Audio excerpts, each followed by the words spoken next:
نہ جانے مسائل تو علماء سے پوچھیں، یہ حکم مبین ہم کو رب سے ملا ہے، چلو پوچھ کیسے جیے زندگی کو، چلو پوچھ لے کس میں رب کی رضا ہے، رب کی رضا ہے۔ الحمدللہ رب العالمین والصلاة والسلام علی سید المرسلین، اما بعد فاعوذ باللہ من الشیطان الرجیم،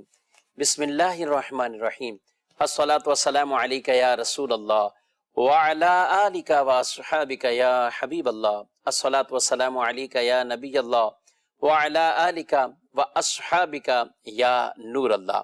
مدرسہ کے ناظرین، پروگرام دارالافتاء اہل سنت ایک بار پھر لے کر حاضر ہیں۔ اللہ کریم ہم سب کو دین متین کے احکامات سیکھ کر سمجھ کر اس پر عمل کرنے کی توفیق عطا فرمائے۔ ابتداً درود پاک کی فضیلت ہمارے پیارے نبی صلی اللہ علیہ وآلہ وسلم کا فرمان معظم علی شان ہے، زینوا مجالسکم بالصلاۃ علیہ فإن صلاتکم علیہ نور لکم یوم القیامہ۔ ارشاد فرمایا، اپنی مجلسوں کو مجھ پر درود پڑھ کر آراستہ کرو کہ تمہارا مجھ پر درود پڑھنا قیامت کے دن تمہارے لیے نور ہوگا۔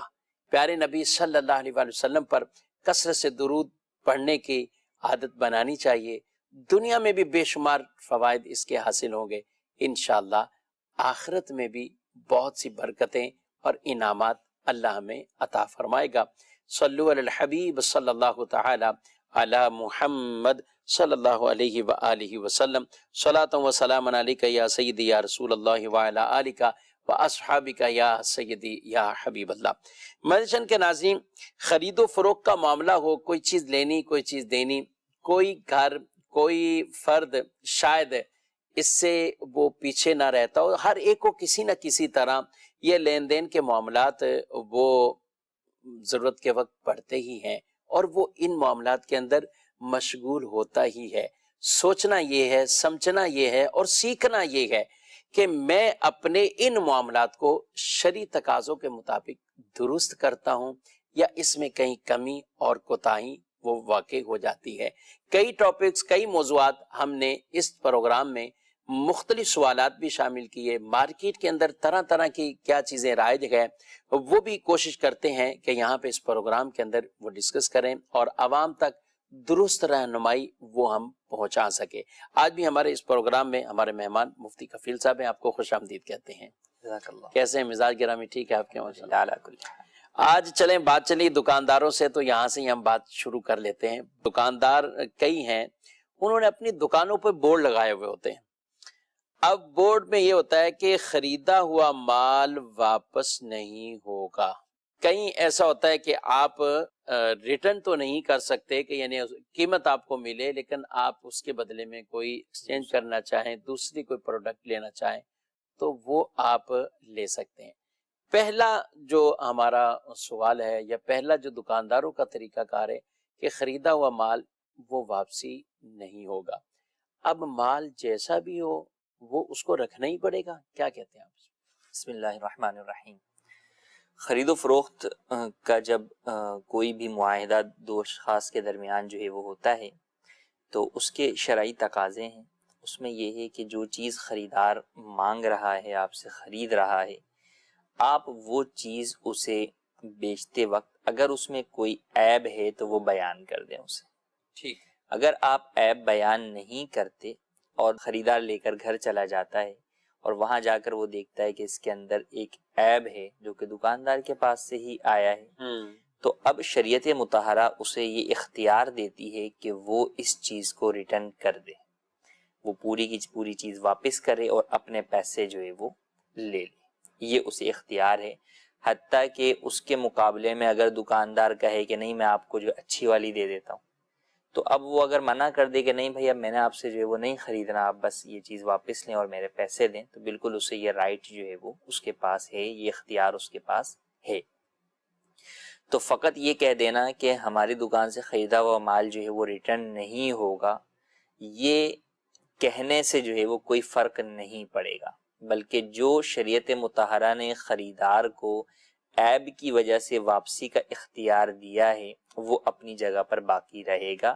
اور یہ اس کو وصول کرنا بھی ہوگا. یہ شریعت نے اس کو حق دیا حق دیا ہے جس کو یہ ختم نہیں کر جسے سکتا. یہ ختم نہیں کر سکتا. اب یہ واپسی پہ آتے ہوئے اس کو بورڈ نہیں دکھائے گا بورڈ کہ نہیں یہ بورڈ دکھائے میرا گا. دے گا. جی. یا اگر پتہ ہے کہ بہت سارے لوگ جو ہے وہ اس بورڈ کی وجہ سے واپس ہی نہیں آئیں گے تو پھر بورڈ بھی لگانے کی اس طور پہ اجازت نہیں ہوگی کہ جناب جو ہے وہ نو ریٹرن کی جو ہے وہ پالیسی ہے. ہاں البتہ بیچتے وقت اس چیز کے بارے میں یہ کہہ دیا کہ یہ چیز جیسی بھی ہے آپ کے سامنے ہے, اس کے کسی عیب کا میں ذمہ دار نہیں ہوں. یہ مٹی ہے یا سونا ہے, یعنی یہ الفاظ کہنا ضروری نہیں ہے. بنیادی طور پہ جو ہم بیان یہ کرنا چاہ رہے ہیں کہ آپ نے اتنا اسے واضح کر دیا کہ جو بھی ہے جیسی بھی ہے آپ کے سامنے ابھی ہے, آپ چیک کر لیجئے. دکان سے نکلنے کے بعد اس میں کوئی بھی عیب ہوتا ہے ہم اس کے ذمہ دار جو ہے وہ نہیں ہیں. ٹھیک ہے. نکلنے کے بعد سے مراد یہ کہ یہ نہیں کہ دکان سے نکلنے کے بعد کوئی عیب پیدا ہو, بلکہ مراد یہ ہوتی ہے کہ بھئی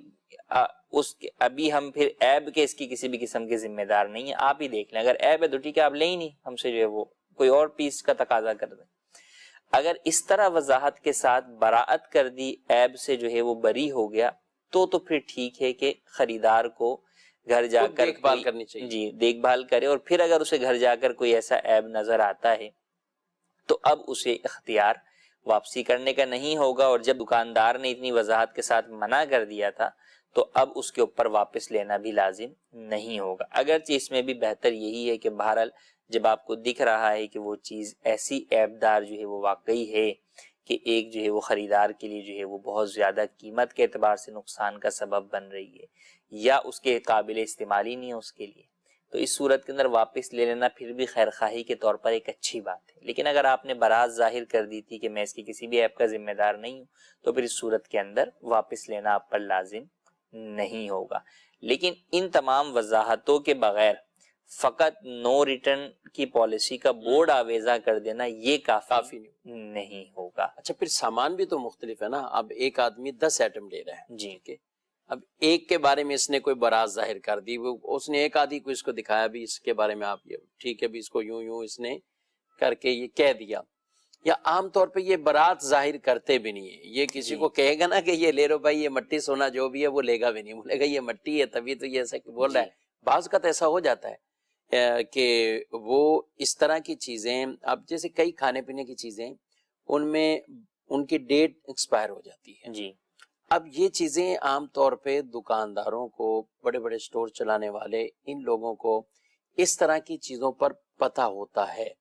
اب یا تو کوئی سٹیکر لگا دیں گے یا وہی پھاڑ دیں گے یا کچھ اور ایسی صورت بیان کریں گے. ایسے دکانداروں کے لیے کیا حکم ہے؟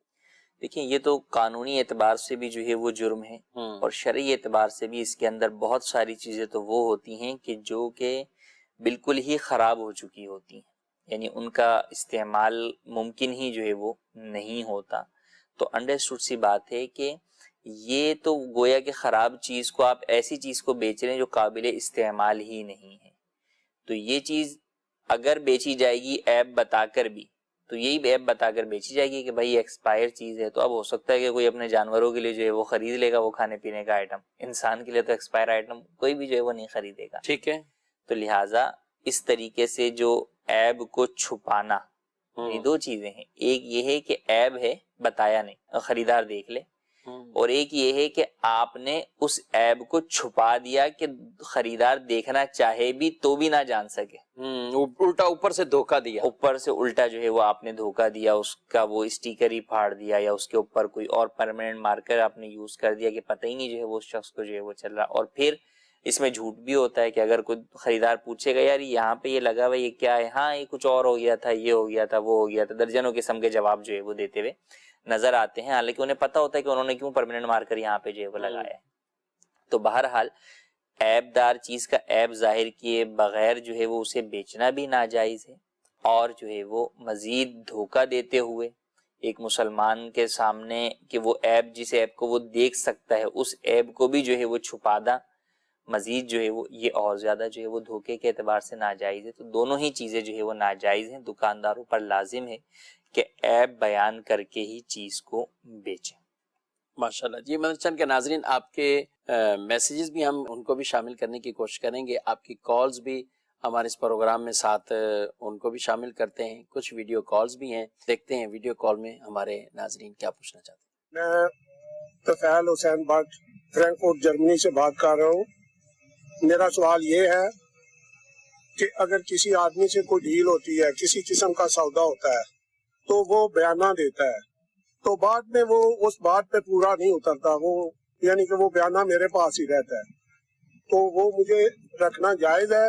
بیانے کے یہ معاملات تقریباً کافی کاروبار میں, کافی بزنس میں اس طرح کے یہ رہتے ہیں کہ یہ معاہدہ پورا کر لے, اور بیسک ہوتا ہی یہی ہے کہ یہ معاہدہ اور یہ عقد سودا ہمارا پورا ہو چکا, یہ آپ بیانہ اس کا لے لیں. تو اب وہ آیا ہی نہیں, واپسی نہیں آیا. اس پہ مزید ہم کچھ آگے بھی گفتگو کریں گے, لیکن یہ جو پہلی شک جرمنی سے ہمارے طفیل صاحب بٹ صاحب جو پوچھ رہے ہیں, ان کی کیا رہنمائی؟ دیکھیے, بنیادی طور پر یہ ہے کہ معاشرے کے اندر اخلاقی اعتبار سے اتنی گراوٹ ہو چکی ہے کہ لوگوں کو ایک دوسرے کی زبان پر اعتبار نہیں ہے. حالانکہ در حقیقت تو ایگریمنٹ جو ہے وہ زبان کا ہی تو نام ہے. ٹھیک ہے, پرانے آپ دیکھیں بزرگوں کو کہتے ہوئے سنتے ہیں کہ جو پرانے مارکیٹ والے ہیں کہ یار زبان کر دی بس بات ہو گئی, چاہے پیسہ نہیں بھی دیا, ٹھیک ہے, اب وہ زبان پر چلنا ہے. تو اصل یہی ہے کہ آپ کوئی بھی سودا کرتے ہیں تو وہ تو ایگریمنٹ جب آپ کا زبانی ہوا یا تحریری ہوا, تحریری بھی ضروری نہیں, زبانی طور پہ اگر سودا ہو گیا تو اگرچہ پیسے نہ دیے ہوں, دونوں پر اب اس سودے کی پاسداری لازم ہے. بلا عذر شرعی دونوں میں سے کسی بھی ایک جو ہے وہ شخص کا اس سودے سے پھر جانا یہ ناجائز ہے, گناہ ہے. ہاں, باہمی رضامندی سے جو ہے وہ پھرتے ہیں تو وہ ٹھیک ہے, اس میں حرج نہیں ہے. لیکن کسی کو بھی جو ہے وہ نقصان نظر آیا یا اور کوئی پروفٹ جو ہے وہ اور زیادہ ملا یا اور کوئی پروفٹ کی لالچ کے اندر ون سائڈ جو ہے وہ کینسل کر دیتے ہیں, یہ چیز ہی جو ہے وہ ناجائز ہے. اور جو ایسا کرے گا وہ گناہگار ہوگا کہ وہ اس ایگریمنٹ کی جو ہے وہ خلاف ورزی جو ہے وہ کر رہا ہے. اب لوگوں میں جب یہ اتنا عام ہو گیا تو مارکیٹ نے جو ہے وہ اس کو پیسوں کے ذریعے سے کنٹرول کرنے کی کوشش کی, اور اس کے لیے بیانہ جو ہے وہ چلا کہ بھائی پیسہ اسی وقت ڈن ہوگا جب کہ آپ کچھ نہ کچھ ٹوکن دیں گے. حالانکہ سودا بغیر ٹوکن کے بھی ہو گیا, اگر ڈن کوئی کرتا ہے ہو گیا. تو اب یہ ٹوکن کا جب رواج ہوا تو اب ٹوکن کے ذریعے سے گویا کہ اسے اس چیز کی طرف مجبور کیا جاتا ہے کہ آپ نے جو ہے وہ یہ سودا پورا ہی جو ہے وہ کرنا ہے. حالانکہ شرعی اعتبار سے وہ ٹوکن سے پہلے بھی اگر سودا کر دیا تھا تو مجبور ہی تھا, مجبوری تھا, اس پر لازم تھا کہ وہ اس سودے کی جو ہے وہ پاسداری کرے اور پورا کرے. اب یہ ہوتا ہے کہ سامنے والا اپنے نقصان سے بچنے کے لیے کہ یار میں جو ہے وہ میرے اتنا نقصان ہو جائے گا, میرا بیانہ ضبط ہو جائے گا, وہ بلا وجہ سودا کینسل نہیں کرتا. لیکن اس کے اندر بھی بہت سارے ہوتے ہیں, جب انہیں اور زیادہ کہیں پروفٹ مل رہا ہوتا ہے ڈبل, تو وہ کہتے ہیں ٹھیک ہے اتنا اگر اپنا جاتا بھی ہے تو جانے دو, اس سے زیادہ تو آگے سے جو ہے وہ مل رہا ہے. جی ہوتا یہی ہے, بعض اوقات یہ بھی جو ہے وہ ہوتا ہے. تو بہرحال سامنے والے پر تو لازم ہے کہ سودے کی پاسداری کرے, لیکن اگر وہ پاسداری نہیں کرتا اور ون سائڈ کینسل کر کے چلتا بنتا ہے تو اس کے سودا کینسل ہونے کی وجہ سے آپ کا اس کے بیانے کو ضبط کرنا جائز نہیں, کیونکہ بیانہ در حقیقت آپ کا پارٹ آف دا پیمنٹ ہے. جو آپ نے چیز بیچی ہے اس کی قیمت کا کچھ حصہ ابتدائی طور پہ آپ وصول کر لیتے ہیں, ٹھیک ہے, تو پارٹ آف دا پیمنٹ ہے. جب چیز ہی جو ہے وہ نہیں بکی تو پھر پیمنٹ کس بات کی؟ تو لہٰذا جب چیز نہیں خریدی سامنے والے نے تو اب اس کی پیمنٹ جو ہے وہ آپ کا جرمانے کے طور پر روک لینا, بیانے کے طور پر روک لینا یا کسی بھی طور پر روک لینا یہ جائز ہرگز نہیں. اچھا, ایک تو بیانہ ضبط کرنا یہ جائز نہیں, یا یہ بھی معاملہ ہوتا ہے کہ بیانہ جو ہے وہ اگر یہ نہ دے, یہ تو آپ نے سارے احکامات اس کو کہا نا کہ وہ پاسداری کرے. خریدار جو ہے اس نے بیانہ دیا جو ہے وہ 50,000 کا ٹوکن دیا اس نے, اب وہ 4 دن بعد اپنی رقم سب کچھ لے کے تیاری میں ہے کہ میں کر رہا ہوں, یہ اس کو دوسرے تیسرے دن فون کر رہے ہیں کہ بھائی وہ ہم سودا کینسل کر رہے ہیں. جی, تو آپ ایسا کریں, 50,000 آپ نے دیا ہے, آپ مجھ سے 1 لاکھ روپے آ کے وصول کر لیں, کیونکہ مارکیٹ میں یہ چلتا ہے کہ آپ اگر یہ سودا توڑے گا تو بیانہ ضبط ہو جائے گا, اور اگر جو ورنہ اس کو ڈبل دینا پڑے گا, بیچنے والا توڑے گا تو ڈبل دینا پڑے گا. تو دونوں ہی ناجائز ہیں, دونوں ہی ناجائز ہیں. دونوں میں سے جو بھی جو ہے وہ توڑے گا بلا عذر شرعی وہ گناہگار ہوگا. لیکن بہرحال اس کا جو گناہ کا معاملہ ہے وہ بندے اور رب کے درمیان کا معاملہ, ٹھیک ہے, جو بندے کا بندے کے درمیان ہے. اب اس میں ایک چیز ہے کہ یہ قانونی اعتبار سے اگر اس سودے پر امپلیمنٹ کروا سکتا ہے کہ بھائی اس کو بولیں یہ سودا پورا کرے یا لوگوں سے، مارکیٹ کے لوگوں سے، تو وہ اس کے مطابق جو ہے وہ اس سودے کو پورا کروائیں، پریشرائز کر سکتا ہے کہ بھائی آپ اس سودے کو جو ہے وہ پورا کریں۔ لیکن اگر وہ سامنے والا کسی بھی طور پہ اسے پورا نہیں کر رہا تو اس صورت کے اندر اسے یہ اختیار نہیں ہے کہ جو ہے وہ جو خریدار ہے وہ ڈبل پیسوں کا جو ہے وہ تقاضا ہے، بلکہ اگر وہ سامنے والا اپنی خوشی سے بھی ڈبل پیسے دے جب بھی اس کے لیے لینا جائز نہیں ہے۔ اس کے لیے اپنا ہی جو دیا ہوا بیانہ ہے فقط وہی رقم لینا جو ہے وہ جائز ہوگا، اس سے زائد لینا جائز نہیں ہوگا۔ تو اس بات کا جو ہے وہ خیال بہرحال رکھنا ضروری ہے کہ جو بھی سودے ہو رہے ہیں یا معاہدے ہو رہے ہیں، اور اس کی بنیادی وجہ کیا ہوتی ہے کہ ایگریمنٹ میں یہ کنڈیشن لگی ہوئی ہوتی ہے، یہ شرط لگی ہوئی ہوتی ہے، تو ایگریمنٹ کے اندر یہ شرط لگانا بھی جائز نہیں ہے۔ اچھا، کہ اگر ایگریمنٹ میں شرط لگائیں گے تو اس کی وجہ سے آپ کا جو سودا ہے اس کے اوپر بھی فساد کے احکامات جو ہے وہ الگ سے جدا آ جائیں گے، تو لہٰذا نہ ہی ایگریمنٹ میں یہ شرط لگائیں۔ اور جو ہے وہ اچھا، بعض لوگ کے ذہن میں بس اوقات یوں بھی ہوتا ہے کہ ایگریمنٹ میں لکھوا دیتے ہیں لوں گا نہیں میں اس سے، لیکن ایگریمنٹ میں اس لیے لکھوا دیتا ہوں تاکہ سامنے والا سیدھا رہے اور پابند رہے۔ تو یاد رہے کہ اگر آپ ایگریمنٹ میں لگائیں گے تو اس کی وجہ سے آپ کے سودے میں ناجائز چیز شامل ہو جائے گی، لہٰذا ایگریمنٹ میں بھی لگوانے کی اجازت نہیں ہے، چاہے آپ کا وصول کرنے کا ارادہ ہو یا نہ ہو۔ ٹھیک ہے، ایگریمنٹ جہاں بھی اس طرح کے بنتے ہیں میں تو کہتا ہوں ان کو لازمی چیک کروانا چاہیے، کسی عالم کو دکھانے چاہیے، کیونکہ جب ایگریمنٹ تیار ہوتے ہیں نا تو پھر یہ بھی کوئی ایگریمنٹ بنا رہا ہے اپنی طور پہ شکے شامل کر رہا ہے، وہ اپنے تحفظ کے لیے کچھ یا اپنے فائدے کے لیے، دونوں ایک دوسرے کو اس پہ کرنے کے لیے کہ مجھے نقصان نہ ہو بھلے اس کو ہو، تو بعض اوقات وہ شرعی حدیں کراس کر جاتے ہیں۔ تو جہاں بھی ایگریمنٹ کے معاملات ہوں تو بہرحال مدنی چینل کے ناظرین ان کو ضرور آپ کسی عالم دین سے، مفتی صاحب سے آپ اس کے حوالے سے رہنمائی لے لینی چاہیے، چاہے کرایہ دار کا معاملہ ہو، چاہے بزنس کے اوپر کوئی کسی سے خرید و فروخت کے معاملات ہوں، جہاں آپ ایگریمنٹ بنا رہے ہیں تو اس طرح کی چیزوں کو بہرحال وہ آپ ان کو چیک کروا لیا کریں۔ یہاں تک کا تجربہ ہے کفیل بھائی، نکاح ناموں کے اندر بھی پتہ نہیں کیا کیا، بعض کہتے ہیں نکاح نامے کی بھی یہ شکے کام میں ہماری کچھ اور شکے بنائے اس میں، ایسے موقع پر بھی پتہ نہیں طرح طرح کے جو ہے وہ ایگریمنٹ ایسے، بلکہ وہاں پر تو اور زیادہ بدمزگی کا بھی جو ہے وہ معاملہ ہوتا ہے کہ اینڈ ٹائم پر کچھ ایسی چیزیں لے آتے ہیں جس پہ دونوں فریقین ہی راضی نہیں ہو، اور فریقین راضی ہوں، اور اگر کوئی قاضی صاحب جو ہے وہ نکاح پڑھانے والے وہ خوف خدا رکھنے والے انہوں نے پتا ہوگا یار یہ شک ناجائز ہے، تو وہ کیسے اس شک کے اوپر کیسے عمل درآمد کرائیں یا جو ہے وہ لکھیں۔ تو چاہے نکاح کا معاملہ ہو، خرید و فروخت کا معاملہ ہو، یہ جو بھی ہے بہرحال ایک مسلمان پر دین سیکھنے کے اعتبار سے یہ لازم ہے کہ پہلے وہ جو بھی چیز آپس میں باہمی رضامندی سے بھی اگرچہ وہ طے کر رہے ہیں اس پر شرعی رہنمائی لے لیں کہ کیا یہ درست ہے، یہ ایگریمنٹ ہم کر بھی سکتے ہیں یا نہیں کر سکتے۔ بہت عرصہ پہلے، کم و بیش بھی کوئی 10 سال سے زیادہ ہو گئے ہوں، ہم ایسی ایک نکاح کے اس میں تھے، تو اب وہ جیسے یہ ہوتا ہے صورتحال، ایک فریق کی طرف سے یہ شرط آئی کہ اگر جو ہے وہ ناچاکی لڑائی ہوئی تو لڑکی کو ماہانہ اتنے 1000 روپے شور خرچے دے گا، اتنا 1000 روپے خرچہ اس کا مقرر کرے، 5000 10,000 جو بھی اس کو کوئی لکھ دیا۔ اچھا، یہ لڑکی والوں کی طرف سے آیا، لڑکے والے کہیں کہ ہماری بھی شک شامل کر لیں۔ کیا آپ کی کیا شک ہے؟ وہ کہیں کہ اگر لڑائی لڑکی کی وجہ سے ہوئی تو پھر نہیں دے گا، لڑکی کی وجہ سے ہوئی۔ جی، تو میں نے کہا تمہارے اندر فیصلہ کون کرے گا بات میں کہ یہ لڑائی ہوئی کیوں؟ تو ابھی سے لڑائی کی نیتیں نہیں کرو، اچھی نیتیں کرو، اللہ سے برکت کی دعا مانگو، اور یہ دونوں آپس میں جو ہے وہ اس طرح کے معاملات سے جو ہے وہ دستبردار ہو جائیں۔ یہ بعض اوقات واقعی آوری بات کہ کچھ باتیں وہ منگنی بھی ہو رہی ہے، اس کے بعد بھی آپس میں کوئی لین دین ہو رہا ہے، سب کچھ ہو رہا ہے، اس وقت کچھ نہیں طے ہوگا، لیکن ہوگا کب؟ جب نکاح کی مجلس ہوگی، مہمان آپ کے سارے آ جائیں گے، اس وقت بعد اوقات ایسی بدمزگیاں جو ہے وہ پیدا ہو جاتی ہیں۔ تو بہرحال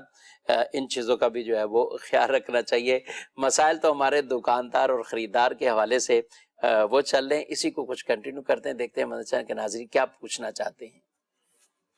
میں مفتی صاحب سے یہ پوچھنا چاہتا ہوں کہ میری گارمنٹ کی شاپ ہے، میرے سیم ایز اٹ از کسی اور دکان کے پاس بھی چیز ہے، وہی میرے پاس بھی چیز ہے، میں سیل کرتا ہوں 2000 کی، وہی میرا کسٹمر ان کی دکان پہ چلا جاتا ہے، وہ سیل کرتا ہے 1800 روپے میں، کیا مجھے بھی دوبارہ وہی چیز پھر 1800 میں مطلب کہ 200 روپے کم میں سیل کرنا چاہیے یا نہیں کرنا چاہیے؟ چاہیے دھوکے میں تو نہیں آئے گی؟ جی سیم چیزیں ہیں، بالکل وہی کوالٹی ہے کپڑوں میں اور اس طرح کی کئی چیزوں میں۔ یہ جو فرق ہے، ایک فرق ہوتا ہے، بہت زیادہ فرق ہے، اور ایک یہ ہے کہ یہ 100-150 روپے کا جیسے انہوں نے پوچھا، اس طرح کے فرق۔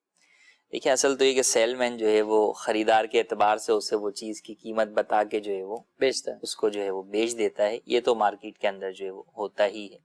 تو 19-20 کا جو یہ فرق ہوتا ہے کہ کوئی چیز جو ہے وہ 1800 کی بھی بک رہی ہے، 1900 کی بھی بک رہی ہے، کوئی 2000 میں بھی جو ہے وہ بیچ رہا ہے، تو اس میں کوئی حرج جو ہے وہ نہیں ہے۔ ہاں البتہ اگر بہت زیادہ فرق ہے، مثال کے طور پہ جو ہے وہ 1000 کی چیز ہے اور 2000 کی جو ہے وہ بیچ رہے ہیں،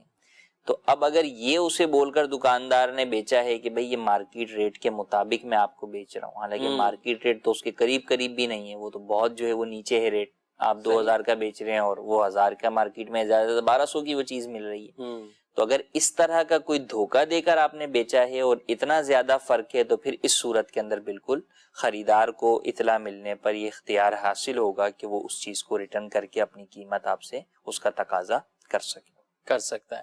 لیکن وہی صورت ہے نا، اب یہاں کپڑا بھی ایک ہوتا ہے، بعض اوقات اب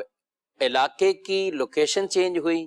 اب وہی کپڑا ہوگا لیکن اس کی کچھ پیکنگ میں فرق ہوگا، کچھ مارکیٹوں کا تو دیکھیں جیسے شہروں کا فرق ہوتا ہے، تو بڑے شہروں کے اندر علاقوں کا جو ہے وہ فرق ہوتا ہے اور ریٹ بھی اس کے مطابق ہوتا ہے۔ اب وہاں کوئی یہ نہیں کہہ رہا ہوتا کہ یہ پورے شہر میں یہی ریٹ ہے بھائی اس کا، ایسے آپ اس بڑے سٹور میں مال میں گئے ہیں تو ایک پتہ بھی ہوتا ہے کہ یہاں کے ایسے ہی ہے۔ پھر دیکھیں نا کہ مثال کے طور پہ آپ ایک مارکیٹ میں ٹھیلے پہ یا ویسے جو ہے وہ کر رہے ہیں، اور ایک آپ اے سی والے کسی جو ہے وہ شو روم میں جا کے خریداری کر رہے ہیں، تو وہ اے سی کے پیسے آپ سے ہی وصول کرے گا اور کہاں سے اپنی جیب سے ڈالے گا وہ۔ ٹھیک ہے، تو یوں بھی بہت ساری چیزوں کے اعتبار سے فرق ہوتا ہے۔ ٹھیک ہے، تو بہرحال ان کا 100-200 روپے جو انہوں نے بتایا کہ 1800 میں کچھ کہیں اور سے بھی اس کو مل گیا، 2000 میں بیچا، تو اس میں فرق وہ نہیں ہے۔ جی ٹھیک ہے جی، مزید سوال۔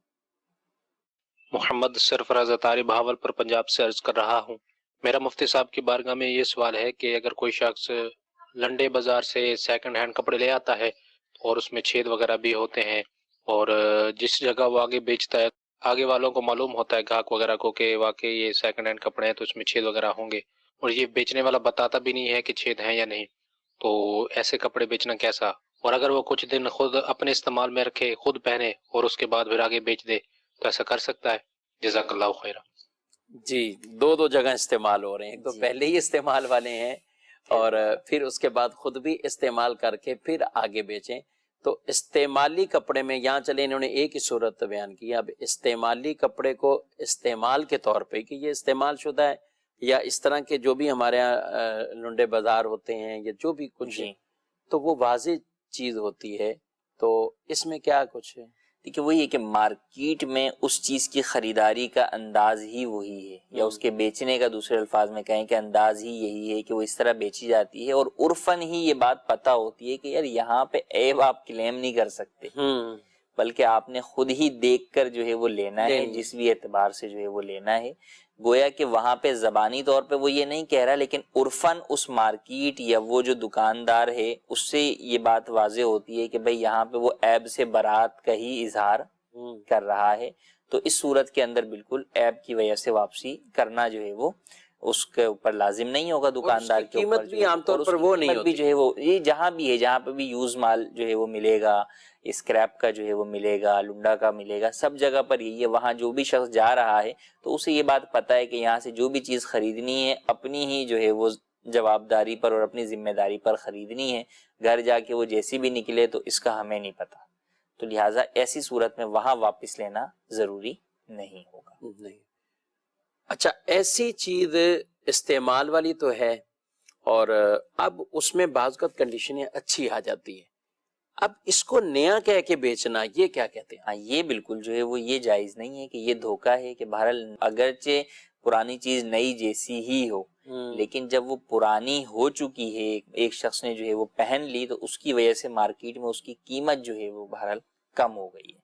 تو اب جب قیمت کم ہو گئی ہے، تاجروں کے اندر جائے گی تو وہ اسے چیک کر لیں گے کہ جناب یہ نیا جو ہے وہ پیس نہیں ہے، یہ واش ہو چکا ہے یا ڈرائی کلین جو ہے وہ ہو چکا ہے، تو اس اعتبار سے اس کی قیمت مارکیٹ کے اندر جو ہے وہ کم ہوگی. تو جب قیمت کم ہے، تاجروں کے نزدیک اس میں عیب ہے، تو اب اسے نیا کہہ کر بیچنا یہ دھوکہ دینا ہے سامنے والے کو، جو کہ جائز نہیں ہے. بالکل دھوکہ اور ناجائز اور گناہ والا معاملہ ہے. مدنی کے ناظرین، ہمارے اسلام کی بڑی یہ خوبصورت تعلیمات ہیں کہ کسی کے ساتھ بھی دھوکہ دہی کا معاملہ وہ نہیں کرنا. من غشا فلیس منا او کما قال علیہ السلام. ارشاد فرمایا ہے کہ جس نے دھوکہ دیا وہ ہم میں سے نہیں ہے. جو اسلام کا طریقہ، پیارے نبی صلی اللہ علیہ وسلم کی تعلیمات کا طریقہ وہ یہی ہے، بڑا صاف ستھرا ہے. کسی کے ساتھ بھی دھوکے والے معاملات نہ ہو، خیانت والے معاملات نہ ہو، سچائی ہو، صدق ہو. دکاندار بیچنے والا بے جا اپنی چیزوں کی تعریف کے اندر مبالغہ نہ کرے. خریدار کے لیے بھی یہ اصول اور یہ حکم بیان کیا ہے کہ خام خواہ دکاندار کی چیزوں کے اندر عیب نہ نکالے. کفیل بھائی، یہ دونوں میٹر بھی بڑے ایک وہ ہوتے ہیں کہ دکاندار بیچنے والا وہ اپنی چیز کو اسی حد سے زیادہ تعریف کے اندر وہ مبالغہ کرتا ہے. بعض خریدار اور کسٹمر کے اندر یہ عادت ہوتی کہ خام خواہ جسے کہتے ہیں کیڑے نکالنا یا عیب بیان کر دینا. اور یہ دونوں چیزیں میں ہمیں کیا بیلنس رکھنا چاہیے، کیا ہونا چاہیے؟ جی ایسا ہی ہے، حدیث طیبہ کے اندر بھی بیان کیا گیا کہ جب آپ اپنی کوئی چیز بیچ رہا ہے، کوئی بھی شخص تاجر ہے، تو وہ اس کے جو ہے وہ جو اس کی تعریف بیان کر رہا ہے اس کے اندر مبالغہ نہ کرے، کہ جو اس میں صفات نہیں ہیں وہ بھی جو ہے بڑا چڑھا کر جو ہے وہ بیان کر رہا ہے. اسی طریقے سے خود یہی جو دکاندار ہوتا ہے، جب یہ مال خریدنے آگے سے جاتا ہے اس وقت یہ خریدار ہوتا ہے، ٹھیک ہے، یا اس کے پاس جو ہے وہ کوئی اور مثلا ہول سیلر کے پاس کوئی ریٹیلر آیا ہوا، تو اب وہ اس سے جب مال خرید رہا ہے تو اب اس کے اندر جو نہیں یار یہ تو اس کی قیمت تو کم ہو گئی ہے مارکیٹ کے اندر، اور یہ اس میں تو یہ عیب ہے وہ عیب ہے، حالانکہ پتہ ہے کہ وہ مارکیٹ میں عیب جو ہے وہ نہیں ہے، یا جو ہے وہ عیب ہے لیکن بہرحال اس کی وجہ سے اس کی قیمت اتنی زیادہ نہیں ہے جتنا یہ اس کے اوپر دباؤ ڈال کر اس کی قیمت اور کم کروانے کی طرف جو ہے وہ جا رہا ہے، کہ جیسے یہ مال تو بکے گا ہی نہیں ہے تو بالکل ہی جو ہے وہ اسکریپ جو ہے وہ ہونے کے لیے جا رہا ہے. تو یہ دونوں ہی صورتیں جو ہے وہ منع کی گئی ہیں کہ نہ آپ جو ہے وہ بیچتے ہوئے جو ہے وہ صفات بیان کریں جو اس میں نہیں ہے، نہ ہی خریداری کرتے وقت اس کے اندر بیجا عیب نکالیں کہ جس کی وجہ سے بیچنے والا ہے دکاندار اس کے لیے تکلیف یا آزمائش کا سبب بنے. ماشاءاللہ. جی مدرسہ کے ناظرین دیکھتے ہیں مزید کیا سوالات. حضرت آپ کی بارگاہ میں ایک سوال عرض کرنا چاہتا ہوں کہ ہم نے کوئی بھی چیز آن لائن پر سے منگائی تو آن لائن پر سے آتی ہے تو اور لوگ وہاں سے اوریجنل چیز ڈالتے ہیں، تو دوسرے لوگ کیا کرتے ہیں کہ یہاں سے ان کی کاپی بنتی ہے تو کاپی ڈال دیتے، کاپی بہت سستی آتی ہے. تو پھر اب ہمیں پتہ چلا، ہم نے دوسرے کے پاس وہ چیز لیتے تھے. یہاں بھی ایک انسان ہے کہ ایسا کرتا ہے کہ چیزیں منگوا دیتا ہے اور پھر ریٹرن وہی کر لیتا ہے، اور پیسے ان کے ریٹرن پھر وہ کمپنی والے بھیج دیتے ہیں کہ ہم نے تو اس کو ڈپلیکیٹ چیز دی تھی. تو پھر ہمیں تو پتہ ہے کہ بھئی یہ ڈپلیکیٹ چیز ہے، ڈالتا ہے اور ہمیں اوریجنل مل جاتی ہے. تو اب ہمیں کیا کرنا پڑے گا کہ وہ چیز کو اسے ریٹرن کرنا ہوگا کہ ہمیں بھی نہیں پتا کوئی چیز کس کی ہے اور ہمیں وہ آدھے پیسے میں وہ چیز دیتا ہے؟ جب سے یہ آن لائن کے سلسلے شروع ہوئے ہیں تو ایک مسئلہ نہیں درجنوں مسائل وہ مارکیٹ کے اندر آ گئے ہیں، اور جتنی وہ چیزیں جو کتابوں میں بیان کی جاتی ہیں نا، بعض اوقات دھوکے یا شریعت کے جو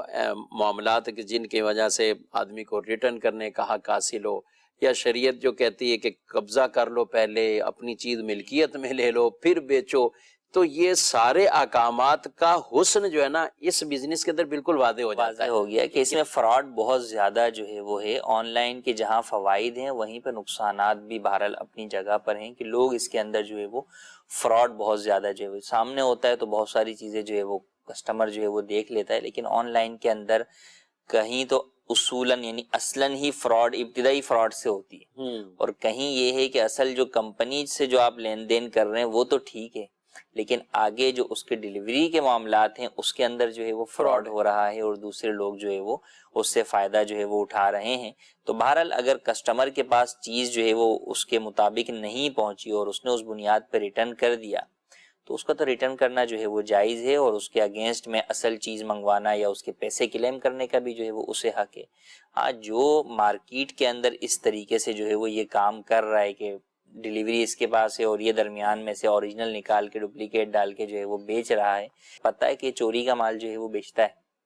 تو اس سے خریدنا جو ہے وہ جائز ہی نہیں ہے، بلکہ جس چیز کے بارے میں خاص طور پہ معلوم ہے چوری کی ہے تو اسے تو اگر آپ نے خرید بھی لیا تو بھی جو ہے وہ آپ کو اس کو واپس ہی جو ہے وہ کرنی ہوگی، اس سے مراد مالک کو جو ہے وہ واپس کرنی ہوگی. یعنی اس کو بھی اب یہ آگے نہیں بیچ سکتا، جی آگے نہیں بیچ سکتا، کہ کبھی میرے سے دھوکا ہوا میں بھی کر میں بھی جو ہے وہ کر دوں، یا مجھے تو جو ہے میں نے تو پیسوں کی خریدی ہے. صحیح، ٹھیک ہے. جب وہ چیز بیچنے والے کی ملکیت ہی نہیں تھی تو آپ کو اسے خریدنا ہی جائز نہیں تھا، اور اگر بعد میں معلوم ہوا کہ یہ اس کی ملکیت نہیں تھی تو آپ جو ہے وہ اس سے اپنی رقم کا تقاضا کر سکتے ہیں، اور جو اصل چیز ہے وہ اصل مالک کو آپ کو پہنچانی ہوگی. جی مدرسین کے ناظرین، آپ کے میسیج بھی ہم کچھ شامل کریں گے، اور ظاہر ہے میسیج میں آپ جس طرح کے مرضی چاہیں مسائل جو درپیش ہیں آپ عموماً پوچھتے ہیں. تو کفیل صاحب، موضوع گرچہ خرید و فروخت کے حوالے سے ہی چل رہا تھا، لیکن یہاں پہ یہ سوال ہے کہ تشہد کے اندر نماز میں جب اتحیات میں اپنی انگلی کو کلمہ شہادت پہ اٹھایا جاتا ہے تو اب اس کو بعض موڑ کر رکھتے ہیں، ٹھیک ہے، اب مٹھی بند کر لینی، یہ کہتے ہیں. تو اب یہ پوچھ رہے ہیں ہمارے بھائی کیا درست طریقہ کیا ہے؟ یہ سنت طریقہ تو یہ ہے کہ آپ اتحیات کے اندر جو ہے وہ ہاتھ بالکل سیدھے جو ہے وہ رکھتے ہیں، اور جب اشہد اللہ پر پہنچتے ہیں اس وقت آپ انگلی جو ہے وہ اپنی اٹھاتے بھی ہیں، اور یہ آپ اپنی مٹھی جو ہے وہ بند بھی کرتے ہیں. اور جب اشہد اللہ پر جو ہے وہ آپ کی یہ انگلی اٹھی، لا الہ الا پہ جب اللہ پہ پہنچے تو اب آپ نے ساری انگلیاں سیدھی کر دینی، اس کو بھی جو ہے وہ سیدھا کر دینا، اور بکیا کو بھی نیچے کر دینا ہے. تو اب جو بند کر کے رکھتے ہیں تو یہ درست نہیں ہے. سنت طریقہ یہی ہے کہ جب آپ اللہ پر پہنچیں تو اب ساری انگلیاں جو ہے وہ کھول دیں گے، اور نارمل ہاتھ رکھ کر جو ہے وہ بقیہ اپنی جو بھی درود ابراہیمی پڑھنا ہے، دعائے معصورہ پڑھنی ہے، سلام تک آپ نارمل ہی رکھیں گے. ٹھیک ہے. تو یہ سنت طریقے کو یاد رکھ لینا چاہیے، بہتر یہی، اور اسی پر ہی عمل کرنا چاہیے. بعد اس کو مٹھی بند کر لیتے ہیں، بعد اس کو انگلی کو ہی ہلاتے رہتے ہیں پورے، تو یہ سنت کے خلاف عمل ہے. سنت کا جو طریقہ ہے وہ یہی ہے کہ اپنے ہاتھوں کو اس وقت جو ہے وہ آپ بس اپنی رانوں پر جس طریقے سے مٹھی بند کی تھی اب مٹھی آپ اس کو وہ کھول لیں. بعض لوگ گھٹنے کو پکڑ کے رکھتے ہیں اور بعد اس میں ران پر ہاتھ رکھتے ہیں، تو اس کے حوالے سے بھی کچھ ہے کہ کہاں پہ مزید؟ جی بالکل کنارے پر جو ہے وہ رکھنا چاہیے، یعنی رانیں جہاں پر ختم ہو رہی ہیں گھٹنے کے پاس وہاں پر جو ہے وہ ہاتھ کو لیکن یہ گھٹنے کو پکڑنا جو ہے وہ درست نہیں ہے. لیکن گھٹنے کو جو ایسے پکڑ کے رکھتے ہیں ہاتھوں پر، اور یہاں تک کہ میرے پاس ایک سوال اس طرح کا آیا کہ کہہ رہے ہیں کہ ہمارے ہاں کسی بزرگ نے کہا ہے کہ جو گھٹنے کو پکڑے گا نا اس کی انگلیاں کاٹ دی جائیں گی کینچی سے. تو یہ بھی بعض اوقات ایسی مشہور کر دیتے ہیں لوگ، یہ غلط ہے. ایسی کوئی وعید نہیں ہے کہ کینچیوں سے اس کی انگلیاں کاٹی جائیں گی، کہ جو اتحیات میں گھٹنے پر اپنا باقاعدہ ہاتھوں کو اس طرح وہ رکھ لیتا ہے. ہاں جو طریقہ کار ہے تو وہ کیا ہے، کہاں تک ہاتھ ہونے چاہیے؟ جی ہاتھ جو گھٹنے پکڑنے کا ہے یہ تو اصل میں مردوں کے لیے رکوع کے اندر ہے، رکوع کے اندر وہ جو ہے وہ گھٹنے جو ہے وہ پکڑیں گے، جبکہ جلسے میں جب بیٹھے ہوئے ہیں یا تشہد کے اندر جو ہے وہ بیٹھے ہوئے ہیں تو اس وقت آپ اپنے ہاتھوں کو جو ہے وہ اپنی رانوں کے بالکل اینڈ پر جو ہے وہ گھٹنے کی طرف جو ہے وہ رکھیں گے، اور کنارے پر جو ہے وہ رکھیں گے، گھٹنوں کو پکڑیں گے نہیں. ٹھیک ہے جی. مدرسہ کے ناظرین دیکھتے ہیں آپ کیا پوچھنا چاہتے ہیں. نا سمجھ بچے کی بے کا کیا حکم ہے؟ نا سمجھ بچے کی بے کا، خرید و فروخت کا. جی ایسا بچہ جو کہ جانتا ہی نہیں ہے، خرید و فروخت کو ہی نہیں سمجھتا، کہ پیسے دیتے ہیں آپ اور چیز لیتے ہیں تو پھر پیسے دکاندار کے پاس ہی رہتے ہیں، اس کے بدلے میں چیز ملتی ہے. تو اتنا ناسمجھ بچے جسے یہ بھی نہیں پتا کہ جناب وہ پھر پیسے ہی نہ دے، یا جو ہے وہ پیسوں کا بھی واپسی کا جو ہے وہ تقاضا کرے، تو اس کی بے جو ہے وہ اس کی خرید و فروخت درست نہیں ہے. ہاں سمجھدار بچہ ہے تو اس کی خرید و فروخت جو ہے وہ جائز ہے. البتہ اس میں کوئی عمر کے یوں تقاضے نہیں ہے. جی عمر اس کی نہیں ہے، بس وہ یہ سمجھداری اس کے اندر جو ہے وہ ہو. ہاں البتہ اس کے اندر بہت ساری چیزوں کے اندر ہو سکتا ہے کہ چھوٹا بچہ جو ہے وہ بہت زیادہ پیسے لا کے کوئی چیز خریدنے کا جو ہے وہ مانگ رہا ہے، تو اب دکاندار اسے نہ دے کہ پتہ نہیں یہ پیسے جو ہے وہ کہاں سے جو ہے وہ لے کر آیا ہے،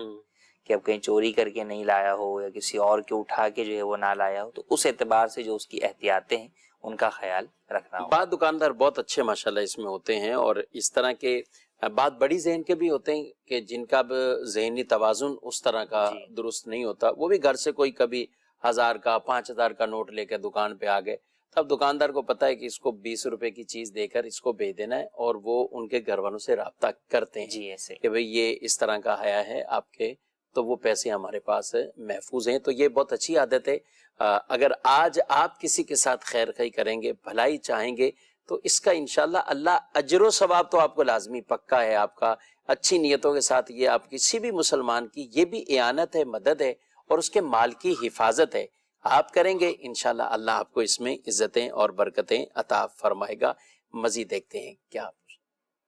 میرا دارالاسلام اہل سنت میں یہ سوال ہے، کیا عدت کی حالت میں عورت کا رشتہ کر سکتے ہیں اور اس کی برتھ ڈے کی خوشی میں خوشی کر سکتے ہیں؟ جزاک اللہ خیرا۔ دوران عدت یہ معاملات کرنا کیا کہتے ہیں؟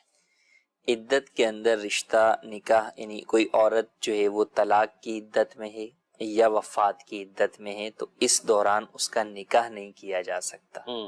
نہ ہی منگنی جو ہے وہ کی جا سکتی ہے، یہ دونوں ہی جو ہے وہ ناجائز ہیں۔ اس کے بچوں کی خوشی کا بھی ساتھ جو ہے وہ انہوں نے پوچھا ہے کہ عورت تو عدت میں ہے، آپ نے بتایا کہ اس کے نہ نکاح نہ منگنی نہ اس طرح کے کوئی پیغامات کی صورت ہو، اس کے عدت والی اپنی عورت کے تو احکامات شریعت نے وہ بیان کر دیے۔ تو اب یہ کہ یہ اس کے بچوں میں سے کسی کی اگر خوشی آتی ہے، بالفرض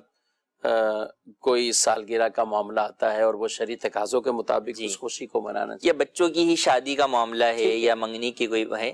تو وہ کر سکتے ہیں، اس میں حرج نہیں ہے۔ البتہ وہ اگر گھر سے باہر ہے تقریب،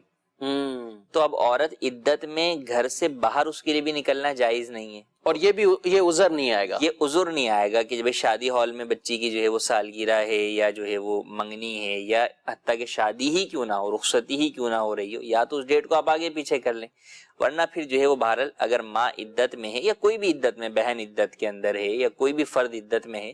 تو وہ شادی یا اس طرح کی تقاریب کے لیے گھر سے باہر نہیں نکل سکتا۔ یہ شرعی عذر نہیں ہے عدت والی کے لیے گھر سے باہر نکلنے کا۔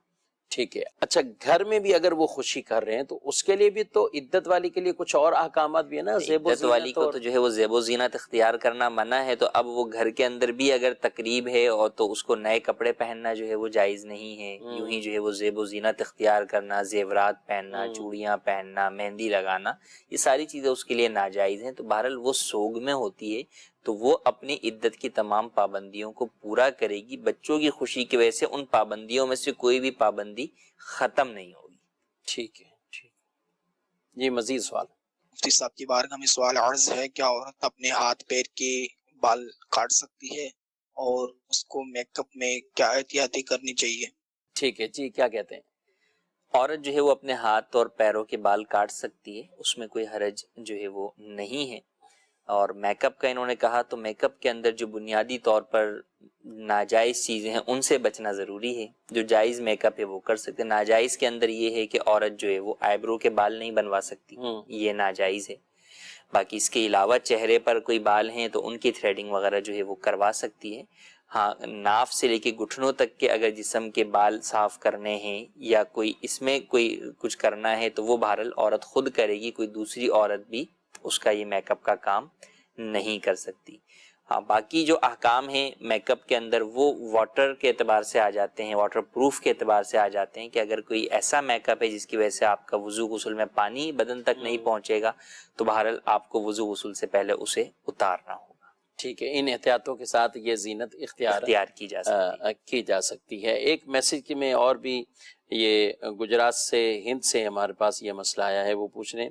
کہ عورت بھی سجدے میں اس کو مردوں کی طرح پاؤں کی انگلیاں وہ موڑنا اور یہ سب ضروری ہے؟ نہیں، عورت کے لیے پاؤں کی انگلیاں موڑ کر قبلہ رخ کرنا اور اس کا پیٹ لگانا یہ واجب نہیں ہے عورت کے لیے، یہ صرف مرد کے لیے ہے کہ ایک انگلی لگانا فرض اور اکثر انگلیاں لگانا واجب ہے، لیکن عورت کے لیے یہ نہیں ہے کیونکہ اس کے سجدے کا انداز ہی دوسرا جو ہے وہ بیان کیا گیا جو کہ اس کے ستر کو زیادہ جو ہے وہ چھپانے والا ہے، تو لہٰذا یہ عورت کے لیے احکامات نہیں۔ وہ عموماً دائیں طرف اپنے پاؤں نکال کر جو ہے وہ ان کو سجدہ کرنے کا جتنا حتی الامکان، جیسے مرد کو شادگی کے ساتھ مرد کے لیے یہی حکم ہے کہ اس کی یہ کوہنیاں یہ نیچے زمین پر نہ لگیں، اگر یہ جماعت میں نہیں ہے تو یہ بھی اس کی حالت کیفیت کشادگی والی ہو. جماعت میں ہے تب بھی کونیاں اور یہ کلائیاں یہ زمین پہ نہیں لگائے گا لیکن اس کو کچھ سمیٹ لے گا. لیکن عورت کے لیے حتی الامکان اپنے آپ کو جتنا سمیٹ سکے تاکہ پردے کی ساری جو ہے وہ اس میں رعایات وہ ملحوظ ہوں. تو عورتوں کے کچھ احکامات نماز کے حوالے سے وہ مردوں سے بہرحال جدا ہیں. امیر اہل سنت دامت برکاتہم العالیہ کی ایک کتاب ہے اسلامی بہنوں کی نماز، آپ وہ کتاب حاصل کیجئے. اور بھائیوں کے لیے بھی ہے، جو عام نماز کے احکام ہیں وہ اسلامی بھائیوں کے لیے، اسلامی بہنوں کے لیے الگ ہے. اس کو پڑھیں گے تو بہت سے انشاءاللہ شرعی مسائل بھی اس سے ہمیں آگاہی ملے گی. مدنی چینل کے ناظرین، آپ نے پروگرام دارالفتہ اہل سنت ملاحظہ کیا ہے. اللہ کریم ہم سب کو دین متین کے احکامات جو سیکھے ہیں درست طریقے سے اس پر عمل کرنے کی بھی توفیق عطا فرمائے. دعوت اسلامی کی یہ خوبصورت کوشش ہے مدنی چینل کے ذریعے بھی الحمدللہ، جہاں اصلاحی بیانات، واعظ و نصیحت، قرآن حدیث، وہاں دینی مسائل کی آگاہی کے لیے دارالفتہ اہل سنت کا یہ پروگرام پیش کیا جاتا ہے. دارالفتہ اہل سنت کے نمبر بھی اسکرین پر آپ ملاحظہ کر رہے ہیں. آپ دن کے وقت میں 10 بجے سے لے کر 4 بجے تک دارالفتہ اہل سنت میں فون کر کے بھی اپنے آپ مسائل پوچھ سکتے ہیں. جمعۃ المبارک کے علاوہ یہ فون سروس جو ہے وہ عام اوپن ہوتی ہے، آن ہوتی ہے. آپ اپنے مسائل بھی پوچھ سکتے ہیں. اللہ عمل کی توفیق عطا فرمائے. مدنی چینل دیکھتے رہیں، مدنی چینل کا ساتھ بھی دیتے رہیں. جانے مسائل تو علماء سے پوچھیں، یہ حکم مبین ہم کو رب سے ملا ہے. چلو پوچھ کیسے جیے زندگی کو، چلو پوچھ لے کس میں رب کی رضا ہے، رب